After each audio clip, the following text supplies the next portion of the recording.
Sin duda, el culto guadalupano es uno de los más importantes en la catolicidad. ¿Por qué tiene millones de adeptos? ¿Hasta dónde podemos identificar a Guadalupe con la identidad mexicana? Soy Bernardo Barranco y le invito a que miremos el culto guadalupano aquí, en Sacro y Profano.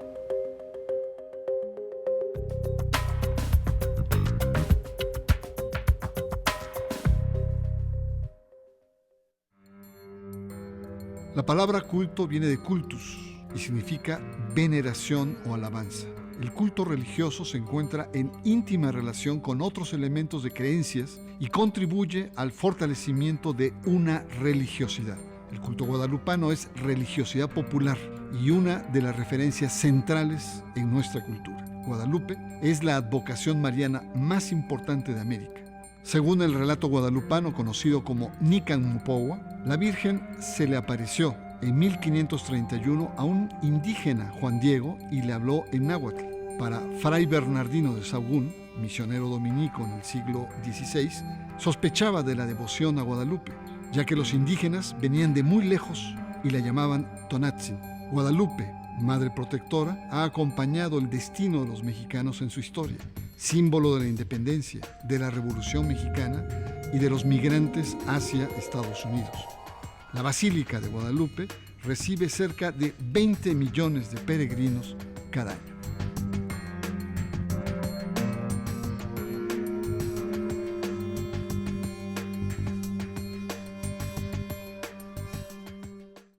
Sacro y Profano, bienvenidos. Como se dijo en la cápsula, se puede llegar a pensar que son 20 millones de peregrinos en la Basílica de Guadalupe por año, cifra comparable solo con la Basílica de San Pedro, o sea, no es cualquier cosa.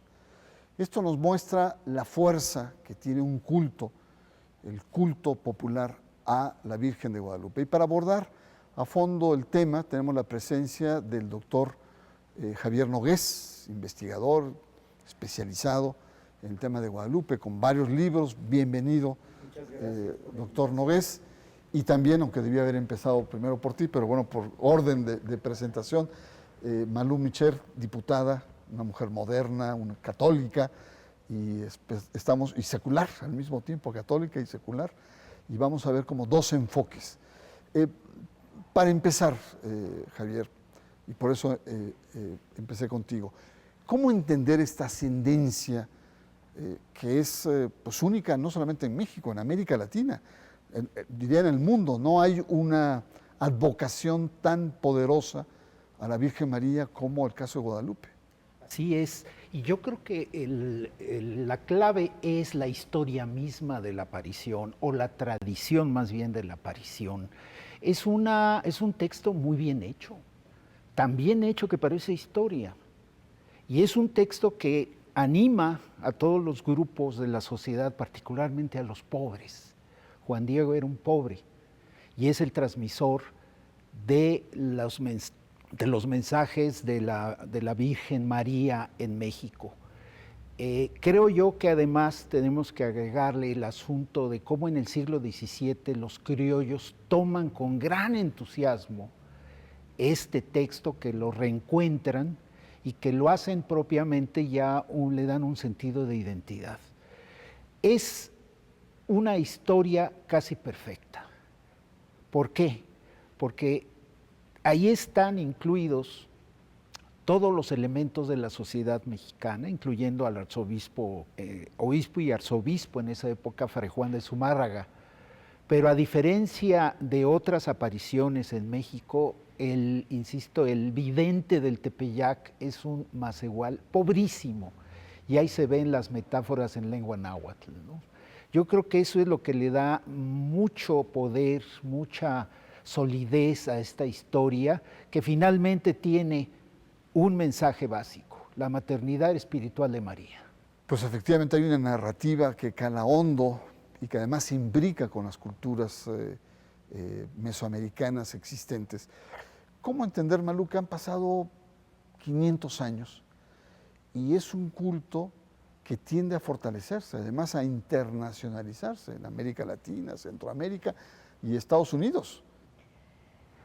Bueno, yo creo que es un tema de identidad nacional, de identidad cultural, y es un tema que ha ido más allá de la religión, que presenta el rostro materno, si así lo puedo decir, de Dios, como lo dice Leonardo Boff, y la parte más tierna de una mujer que llama a quienes menos tienen, que llama a la ausencia de derechos, a quienes están discriminadas, discriminados, a quienes han sido víctimas de una serie de situaciones de alta vulnerabilidad y de alto riesgo.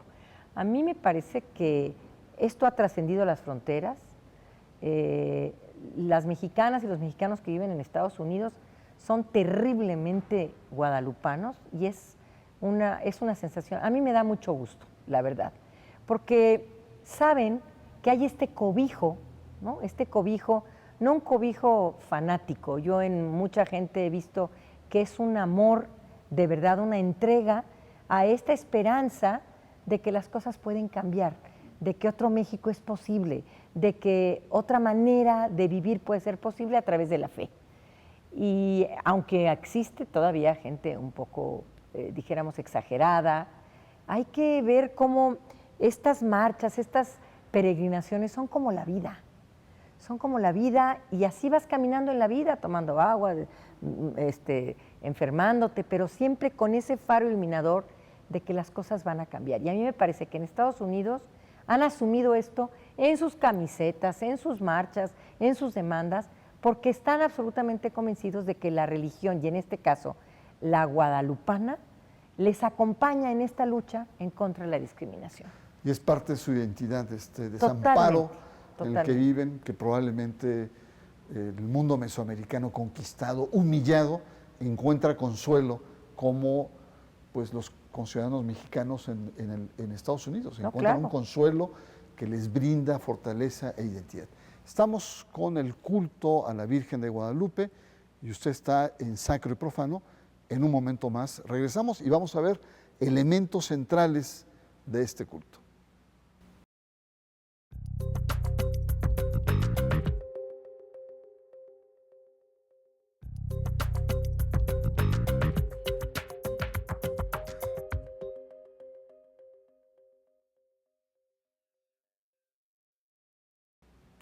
El culto a la Virgen de Guadalupe es el tema de Sacro y Profano y bueno, pues ya hemos tenido una primera entrada sobre algunos aspectos, sobre su importancia histórica, el relato tan conmovedor que se da en muchos países de América Latina, pero en México tiene una connotación muy particular. Como historiador, este tema de aparicionismo y antiaparicionismo, los temores que tuvieron los españoles al ver que el mundo mesoamericano lo asumía con mucha pasión, con mucha fuerza. ¿Cómo podríamos ver estas dudas que incluso se dieron en la propia Iglesia Católica sobre la Virgen de Guadalupe? Sí, Bernardo, podemos hablar de varias etapas del culto guadalupano. La primera es básicamente el siglo XVI y es cuando se realiza ese extraordinario sincretismo. Quizá la persona que está atrás de esto es un discípulo de Fray Bernardino de Sahagún, gente muy letrada, pero que a finales de este siglo como que hay un cierto decaimiento. En el siglo XVII vuelve nuevamente en 1648 con uno de los 4 evangelistas que menciona Francisco de la Maza, Miguel Sánchez, redescubren este documento en lengua náhuatl y lo toman a partir de ese momento como una bandera de identidad de los criollos principalmente. Sin embargo, ya para el siglo XIX, ya el acercamiento que se hace a Guadalupe es muy poderoso, es muy profundo, muy mexicano en ciertas formas, ¿no? Diputada Mitchell, ¿cómo entender que efectivamente es un ícono católico, es un ícono que está muy arraigado en la religiosidad popular, pero y los protestantes y comunidades judías, esta creciente diversidad religiosa, los millones de evangélicos que no solamente no creen, muchos de ellos la niegan explícitamente? ¿Cómo queda? Yo lo que he visto es que el guadalupanismo, si así lo podemos llamar, rebasa toda identidad religiosa. He visto a feministas ateas que son guadalupanas. He conocido a personas de otras religiones que no son la católica, que son guadalupanas. He escuchado a muchas personas que fuera de la religión católica, protestantes, por ejemplo, de alguna manera no niegan la presencia de la Virgen de Guadalupe. A mí me parece, porque la causa, si así lo puedo decir, de la Virgen de Guadalupe, es la causa de la protección de la gente, como lo decía Javier, de la gente más pobre, más discriminada, más abandonada. O sea, aunque sea o no sea, crean o no crean en la aparición de la Virgen de Guadalupe, la historia es hermosísima.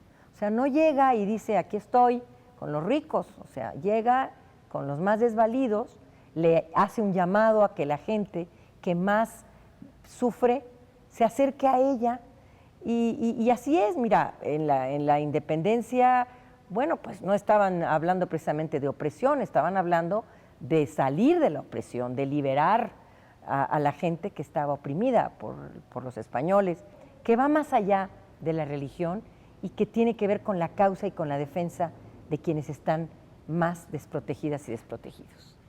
Esa historicidad que marca esta vinculación como país, como destino, con, digamos, la figura religiosa. ¿Cómo ves esta vinculación, las gestas que el país ha tenido y que la Virgen ha estado presente? México es un país muy especial en ese sentido. Tenemos en realidad como símbolos, en un principio, Hidalgo tomando el estandarte de la Virgen en Dolores, después esto de cuál va a ser el símbolo nacional, y se escoge el águila, el tunal, la serpiente, la fundación de México Tenochtitlan, ¿no? Pero debemos de pensar de manera muy importante que son dos mitos. ¿Por qué se niegan a creer en la aparición guadalupana, siendo de que nunca se dio el hecho de que el águila se paró en un tunal y devoró una serpiente y ahí estaba el corazón de Copil transformado en piedra? Ese también es un mito. O sea que a pesar de todo, México ahora tiene un símbolo que corresponde no a una realidad histórica, sino también a algo que pasó, lo que los nahuas llamaban un tetzahuitl, algo extraordinario. Y eso hace de México un país que tiene esa presencia de lo sobrenatural, ya sea laico o ya sea religioso, Bernardo. Muy bien, doctor Nogués. Retomo, diputada Mitchell, esto que señalabas de esta vinculación con los pobres. 20 millones de mexicanos anualmente visitan su santuario. Para muchos es fanatismo, es gente que a veces pierde y que tiene que organizarse de manera muy complicada, buscar recursos, gente muy pobre, algunos vienen descalzos, vienen de lugares muy, muy lejanos. Algunos cuestionan esta expresión como fanatismo, y digo algunos, no solamente seculares afuera, sino adentro de la iglesia. ¿Cómo ves tú estas expresiones masivas de adhesión? Eso a mí sí me preocupa un poco, porque la gente de verdad tiene la fe puesta en estos daños corporales. Pero hay otra parte de la población que no tiene la fe puesta en cuanto más molesto o más dañada llegue yo, se va a poder cumplir. La gente también agradece. Visita a la Virgen de Guadalupe para agradecer, para pedir, para acompañar a un enfermo, a una enferma, para solidarizarse con otra enfermedad. Es decir, hay muchas maneras de manifestarse frente a la Virgen de Guadalupe. A mí me ha gustado mucho. Yo creo que hay que respetar esas manifestaciones.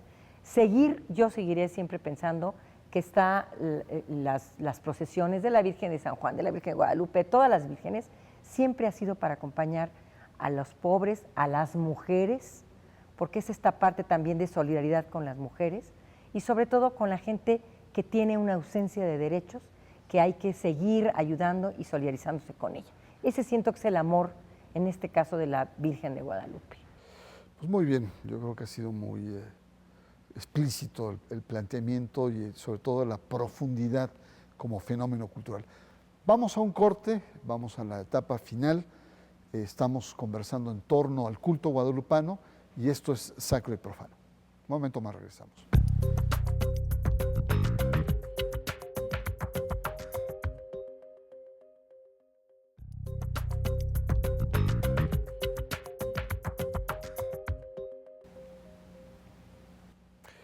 Apasionante el culto a la Virgen de Guadalupe, porque toca no solamente la fibra religiosa, sino toca el proceso que hemos tenido como país, la historia y parte de nuestra identidad. ¿Hacia dónde ves que va este culto? De manera personal te puedo decir que hay cosas que me preocupan por lo que ha sucedido en los últimos 20 años, que es precisamente la confusión que mucha gente adquirió a partir de este conjunto de eventos alrededor de la canonización de Juan Diego, ¿no? Se aceptaba la tradición, se aceptaba el relato, que es un relato, insisto, muy bien hecho, muy detallado, a diferencia de otros en América, muy detallado, que parece historia, te da fechas, te da subidas, bajadas, de Juan Diego iba y regresaba. Estado de ánimo, Nica Mupowa te transmite un estado de ánimo, ¿no? Además en lengua náhuatl, para darle mayor vigor, ¿no? Pero lo que ha pasado, y es mi opinión personal, es que esta controversia de antiaparicionista ha sido totalmente gratuita. No debió de haber existido jamás. Y en el caso de Juan Diego en particular, pues no ha tenido éxito el culto, que eso es lo que querían ciertas jerarquías de la Iglesia Católica. Uno va al santuario de Juan Diego en Insurgentes Norte y la otra calle que va hacia la Basílica, Montevideo, y no existe realmente un culto a Juan Diego. ¿Por qué? Porque Juan Diego se volvió en el personaje que sirve para que la Virgen hable con Jesucristo, en fin, como que no ha tenido una particular advocación que atraiga a la gente, como por ejemplo San Judas Tadeo, ¿no? Fenómenos culturales como el de la Santa Muerte, que es ampliamente popular, pero creo que ahí hubo un uso y un abuso político de la imagen de Juan Diego que fue manejado por sectores que en ese momento estaban muy empecinados y no trabajaron bien esa imagen. Y una falta de respeto total por la historia y la manera como la historia trabaja como queremos siempre, la verdad histórica. Diputada, tú que eres una mujer moderna, eres una mujer secular, una feminista, ¿qué le dice Guadalupe a las mujeres modernas mexicanas? Ya no tanto lo popular, a una mujer moderna como tú, ¿qué dice el fenómeno guadalupano? Bueno, soy feminista y soy católica, aunque... Que no es muy común, por cierto. No es muy común, y soy de izquierda.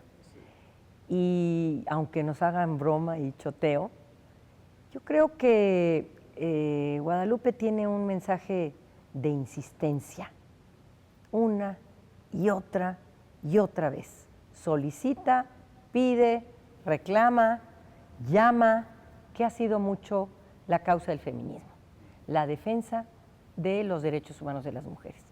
Yo creo que el hecho de ser mujer también nos inspira, te inspira, porque la historia es muy bonita, independientemente de este tramo que decía de la historia de que haya habido personajes que desmintieran esta parte. A mí me parece que es inspiradora, es una parte muy cuestionada, también, una historia muy cuestionada, pero una parte donde reclama, pide que se le dé un espacio, que se hable de ella, como nosotras las mujeres estamos pidiendo que se hable de nosotras, que se hable de los derechos humanos de las mujeres, de las niñas, que no se nos discrimine. Yo creo que ese es el mayor mensaje. Muy bien, pues llegamos a las preguntas finales. Más que preguntas son pues apuntes, conclusiones. ¿Hacia dónde, Guadalupe, doctor Javier Nogués? Va a seguir la continuidad de 20 millones de peregrinos, va a seguir este culto, pero insisto, yo veo ya ciertos elementos de banalización, de vulgarización del culto, de usarlo en cajas de galletas, en pasta dental, en imágenes infantiles, que yo creo que no hacen pueden en cierto momento crear ya una imagen, no lo que es realmente una imagen sacra y que se tiene que respetar. Yo veo que se ha mal usado sobre todo la imagen y mucha gente ni siquiera sabe de la existencia del Nican Mopowa, que algún día yo espero que lo lean con cuidado, porque ahí precisamente está el mensaje.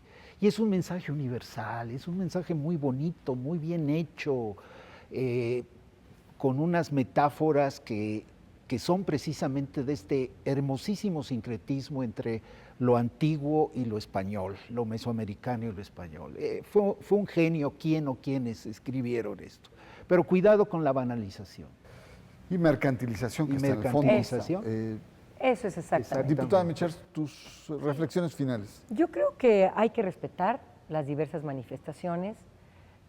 Ojalá la Iglesia no hubiese abusado, una parte de la Iglesia católica no hubiese abusado de esto, porque también se ha banalizado, también se ha mercantilizado, y creo que una parte de la Iglesia católica ha utilizado esta imagen para darse el derecho de decir que la Virgen de Guadalupe manda decir, que la Virgen de Guadalupe les dice, y no es cierto. O sea, creo que han utilizado mal la fe de la gente, la han desvirtuado. Incluso a las mujeres nos han dicho que la Virgen de Guadalupe, todo este tema de la virginidad, todo este tema de la sexualidad aunado al rostro materno de la Virgen de Guadalupe. Entonces, yo creo que Guadalupe es una muy linda imagen, es una historia bien contada, lamentablemente se ha utilizado de manera muy comercial, mercantil, pero hay que respetar las manifestaciones sin utilizar la fe de la gente para beneficio de la Iglesia Católica o de una parte de la jerarquía, sino para beneficio de la gente, de su bienestar, de su fe, y no menospreciar también que la gente tiene derecho a creer y que la gente tiene derecho a adoptar a una virgen y la gente tiene derecho a solicitar, a pedir, a rezar, pero que la Iglesia Católica no aproveche de este culto. Muy bien, Malú, muchísimas gracias. Doctor Javier Nogués, muchas gracias. Yo me quedo simplemente con 3 ideas de lo que han ustedes planteado. Es una experiencia, el culto guadalupano, que toca las raíces de nuestra cultura, de ahí su importancia. 2, va más allá de lo religioso. No solamente hay que entenderlo desde una lógica religiosa, sino mucho más allá. Y 3, es un culto que hay que tener cuidado con él, hay que cuidarlo, sobre todo con ciertas tendencias de manipulación políticas, manipulaciones religiosas y también mercantilizaciones de algo que forma parte de nuestra historia. Por su atención, muchísimas gracias. Nos vemos la semana que entra aquí en Sacro y Profano.